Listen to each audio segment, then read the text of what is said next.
Especially this year, I played a lot of so-called tactical first-person shooters, and mostly these are PvP-centric games with only a few dedicated PvE-only games on the market. But I feel this is changing, and especially upcoming games tend to integrate PvE options more often. So let's take a look at some of my favorite titles from a PvE player's perspective. What actually is a tactical shooter? For this list, obviously a first-person shooter. I might do another video for third-person shooters. Tactical in this case means slower-paced, more methodical shooters where you cannot run around willy-nilly like in Far Cry, for example, which in theory could be played with no or minimal HUD and offers a great shooter sandbox with most elements you also find in tactical shooters, but it ultimately is a very arcadey interpretation of the shooter genre. Some titles here lean more into the hardcore military simulation like Grey Zone Warfare,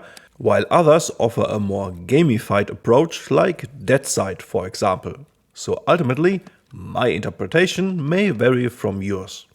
That PvE-oriented tactical shooters in general are an upcoming and more popular genre is maybe a side effect of the also now much more popular Souls-like games. People seemingly like the high risk, high reward and thus high dopamine injecting games. But not everyone wants to deal with often very toxic PvP games full of cheaters or sweats and want to experience games more on their own pace. So PvE games or PvP games with PvE only options are becoming more and more popular in the tactical shooter landscape. For example, the PvE only servers in Deadside usually see more players in total than the PvP servers, but this is not about judging what is better. A hardcore PvP player will hardly enjoy PvE and vice versa. As a comparison list, I will give you my impressions on each game and compare gameplay, gameplay loop, technical state and amount of content against each other. At the end, you hopefully have a good impression what kind of game you can expect and if it is something you want to try. Red River Incursion, currently available for around $17 on Steam and in early access with one substantial content patch under its belt. Content patches are scheduled every 6 months with 2 years of early access and a full release sometime in 2026.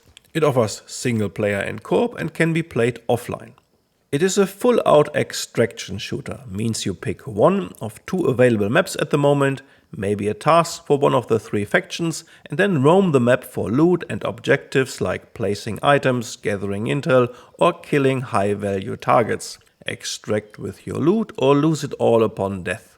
Building up your stash at base, unlocking higher ranks with the factions to buy better equipment and guns, and so on.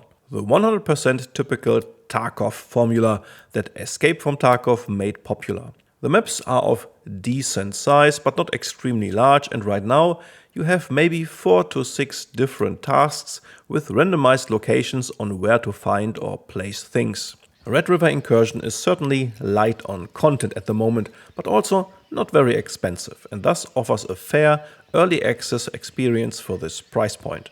The best part is how good it feels to play.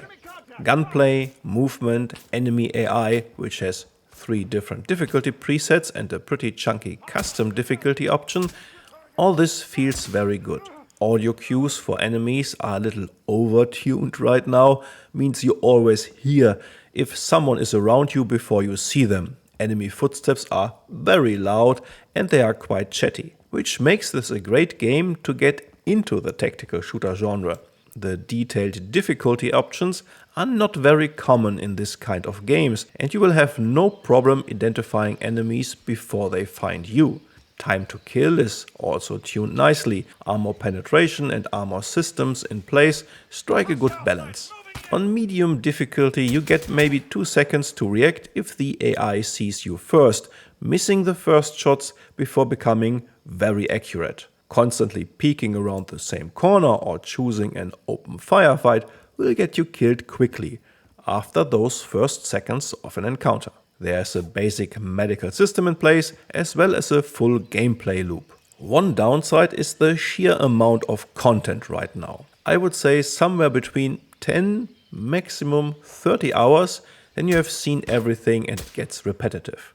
Building up a nice stash is easy enough and the two maps are well designed, but don't offer enough variation. Again, for a very fair price point in my opinion. Another thing are the visuals, which are a mixed bag.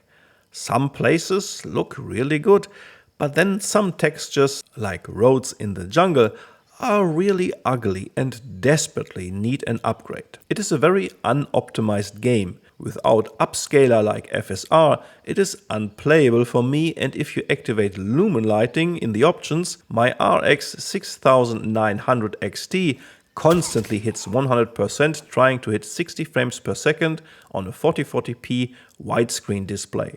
So be warned. Overall, I think this game is on a great way to become a very solid PvE extraction shooter with very accessible gameplay, which makes this especially interesting for people who want a more relaxed experience or are new to the genre. The difficulty options can make this game very hard, but that is up to you. The moment-to-moment gameplay already feels great, one of the most enjoyable on this list.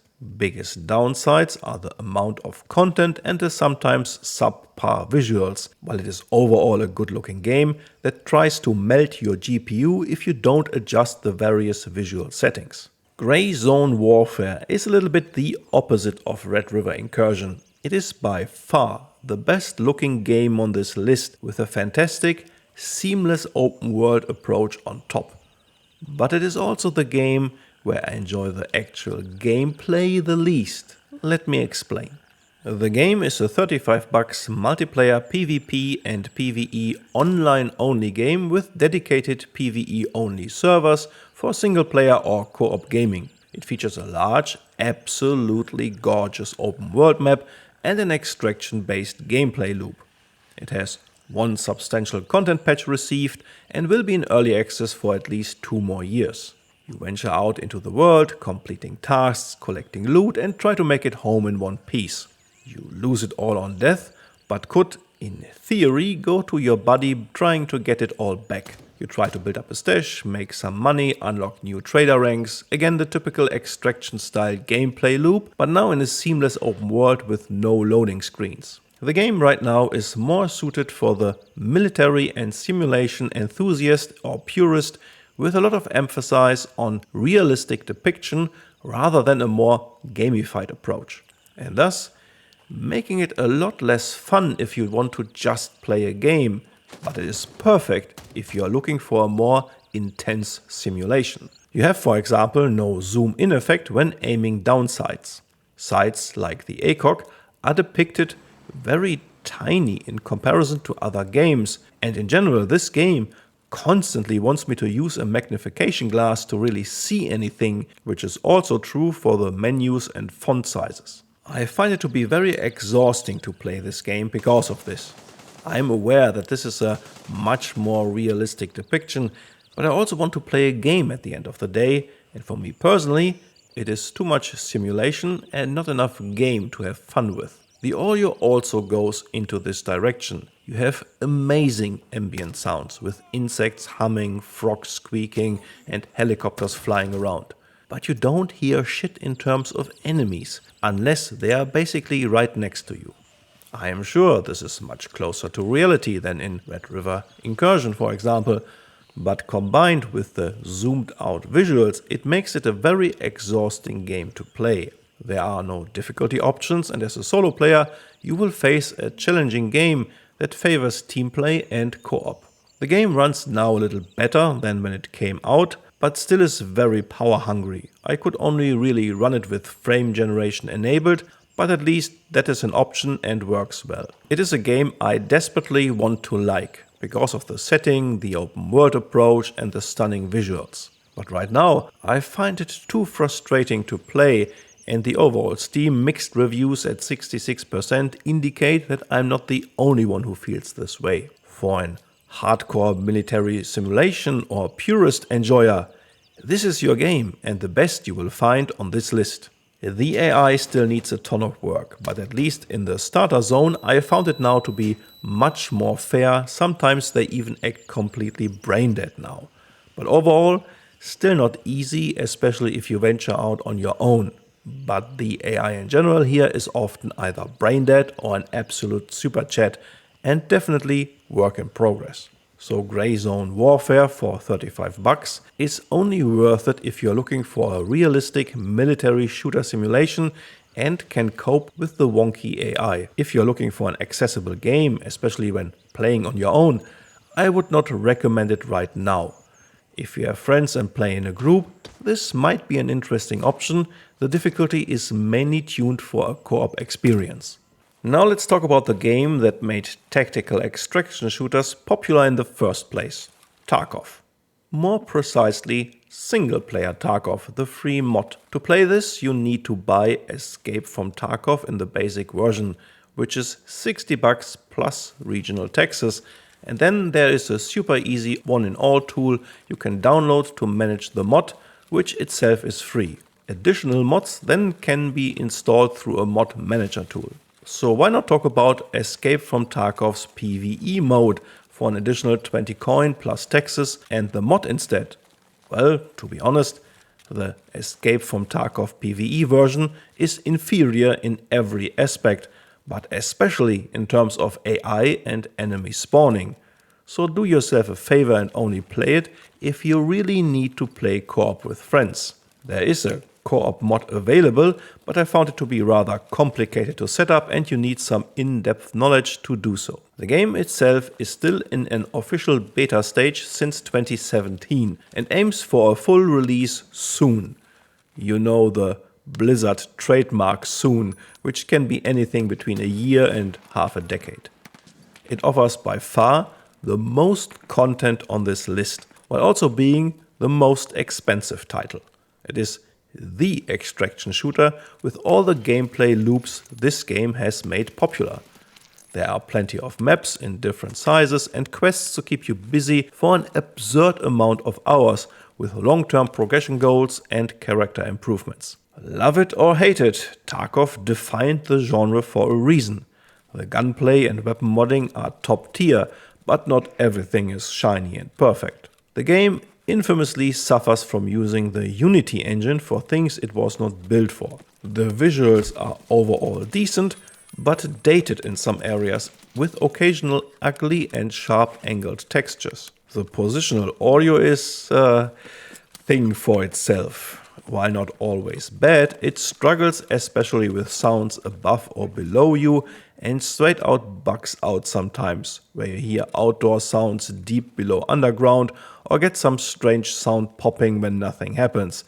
It gets the job done, but sometimes it gives you straight up wrong informations. Overall, the gameplay feels amazing, don't get me wrong. Time to kill in the current armor and armor penetration system are a little unbalanced in the way that you can encounter very spongy targets, especially with crappy ammunition. But you are downed very fast, so there's an unbalance in the time to kill that can of course be fine-tuned with mods. And here comes the very unique and outstanding feature of single-player Tarkov. You can turn this game into anything you like in a Far Cry-like shooter with the radar showing enemies, a hardcore survival experience with increased hunger and thirst build up, an even more hardcore experience with insanely expensive trader items or no items for sale at all, and so on and so forth. The mods for bot AI, enemy spawning and roaming behavior have years of refinement under their belt, and you can tweak literally any aspect.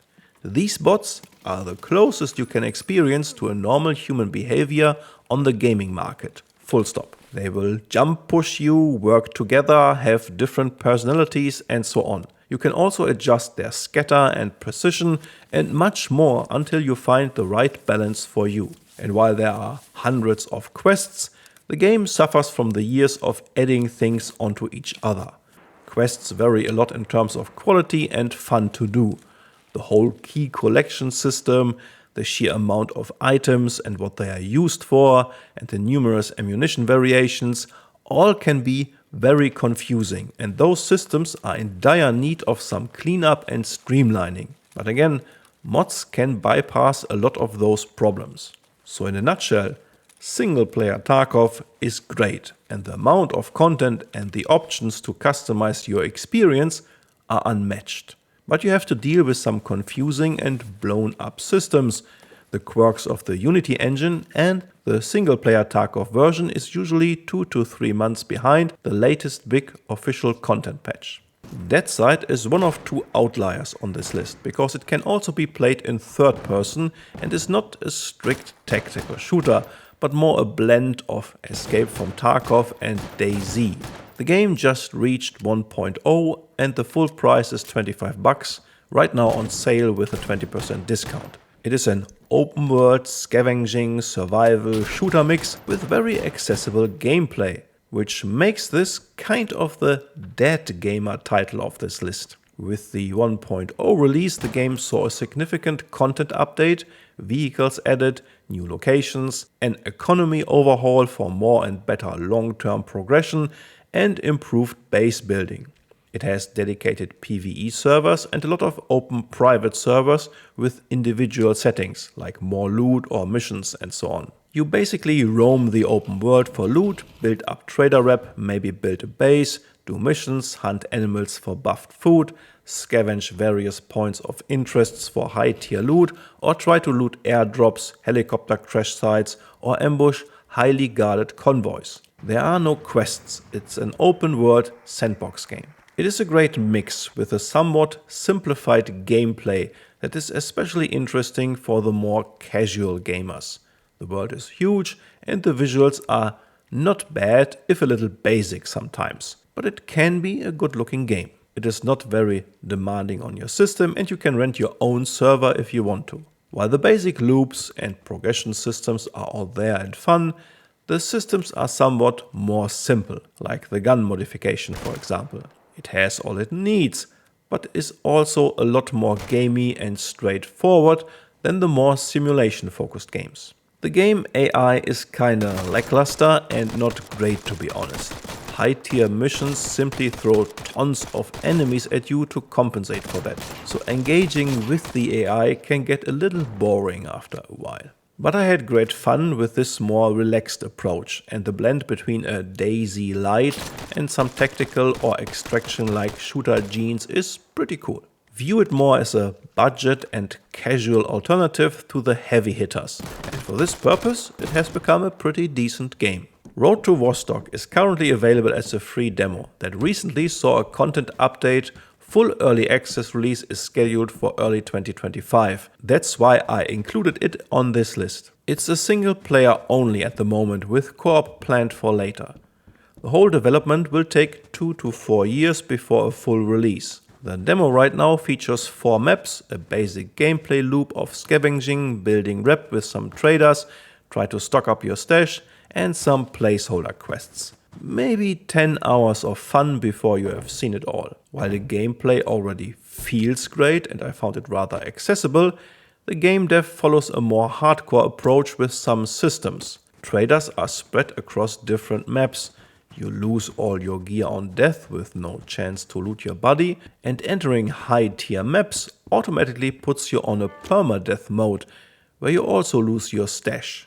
Keep in mind, all these systems are work in progress and can change. The gunplay is already very smooth. The AI is basic but fun to engage with and strikes a good balance between being deadly but also not unfair. You get enough time to react in my opinion. This demo already feels great to play and I can see this title becoming a very interesting alternative to single-player Tarkov. But the dev also uses a very special engine, and right now the visuals are rather simple. Same goes for the UI. Being built by a single dev, don't expect fast development, but rather infrequent updates and a lengthy early access phase. This is content-wise the least interesting game on this list, but also free of charge. Keep an eye out for this, I think it has great potential for the future. Ready or Not is the other outlier on this list, because it is a very tactical squad-based game. So you have to interact with the AI a lot to clear room by room as a SWAT team. This also means you cannot go crazy and kill anything on sight. It tries to be a realistic police simulation, so you have to secure suspects and evidence, try to use force only as final option, scan doors for booby traps, and so on. It's a single player and co-op game with a sophisticated AI system simulating your teammates and enemy reactions to your approach. It is available for $50, just received another DLC, and offers a lot of content, plus full mod support. There's an in-game mod browser with tons of player-made maps, but also a chunky Nexus mods library with gameplay-altering mods, like no stress for your team, AI changes, or even a shoot suspects on sight with no penalties mod. It can be very nerve-wracking clearing room after room and carefully positioning your team, only to mess it all up with losing a hostage or accidentally killing a high-value target instead of securing it. The gunplay is very good, the AI commanding options are implemented very well, but it might take you some time to get fully into it and rebind some key features to your liking. So there is certainly a chunky learning curve here, but especially if you like the not shoot everything on sight approach and like a more elaborate moment-to-moment gameplay, then this game is pretty unique on the market with an advanced AI system and a rather hardcore tactical approach that doesn't leave much room for errors.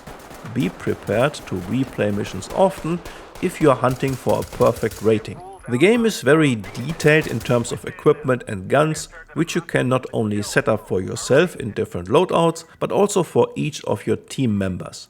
Visuals look great, and the locations have been built carefully, plus you have all those community maps. So content-wise, this game offers a lot. If you are willing to learn the game, like going through a bootcamp yourself, this is a tense, pretty unforgiving tactical simulation game you can have a lot of fun with. If you dig the setting and team management on top of the pure pew-pew. If you are easily annoyed by commanding a team and dealing with the AI, the fun factor of this game drops faster than you jumping off a cliff. So be aware this is a game you either click with or not at all. Which leads me to the end of this little showdown. Hopefully there have been some interesting insights in a game you like or some new ideas for your next buy.